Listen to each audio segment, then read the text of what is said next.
இந்த வீடியோக்குள்ள போறதுக்கு முன்னாடி நம்ம சேனலை சப்ஸ்கிரைப் பண்ணாதவங்க சப்ஸ்கிரைப் பண்ணிடுங்க. பக்கத்துல இருக்க பெல் பட்டனையும் கிளிக் பண்ணிக்கோங்க.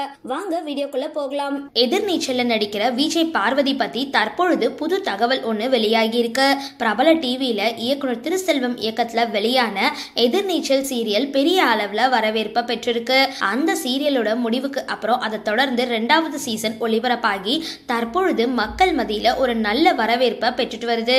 இதுல கதாநாயகியா விஜய் பார்வதி தான் நடிக்கிறாங்க. பார்வதி சன் டிவில ஆரம்பத்துல விஜய்வா இருந்தாங்க. அதுக்கப்புறம் ஜீ தமிழ்ல ஒளிபரப்பான புது புது அர்த்தங்கள் சீரியல்ல நடிகை தேவயானிக்கு மருமகளா ஹீரோயினா அறிமுகமானாங்க.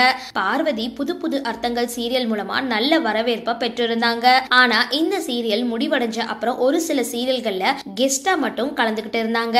அவங்க இப்போ எதிர்நீச்சல் சீரியல்ல நடிச்சு மக்கள் மனசுல இடம் பிடிச்சிருக்காங்க. விஜய் பார்வதி எந்த ஒரு சினிமா பின்னணியும் இல்லாம தனிச்சையா டிவி நிகழ்ச்சியில விஜய்வா களமிறங்கி தற்பொழுது நடிகையாவும் மாறியிருக்காங்க. இவங்க விஜய் அப்படின்னு பல மக்களுக்கு தெரிய வந்ததன் காரணமா நடிகர் அர்ஜுன் தாஸ் இவங்களுக்கு ப்ரப்போஸ் செஞ்சதுதான். மேடையில பார்வதிக்கு அர்ஜுன் தாஸ் செஞ்ச ப்ரப்போசல் காணொளி இணையதளத்துல வைரல் ஆகினது மூலமா தான் இவங்க விஜய் அப்படின்றதே பலருக்குமே தெரிய வந்தது. தற்பொழுது எதிர்நீச்சல் சீரியல்ல ஹீரோயினா நடிச்சிட்டு வர பார்வதிக்கு இணையவாசிகள் வாழ்த்துக்களை சொல்லிட்டு வராங்க. சரி, இந்த வீடியோ பத்தின உங்களோட கருத்துக்களை கீழே கமெண்ட் பாக்ஸ்ல போஸ்ட் பண்ணுங்க. வீடியோ பிடிச்சிருந்தா லைக் பண்ணுங்க, ஷேர் பண்ணுங்க, மறக்காம டிபி காபி சேனலை சப்ஸ்கிரைப் பண்ணுங்க.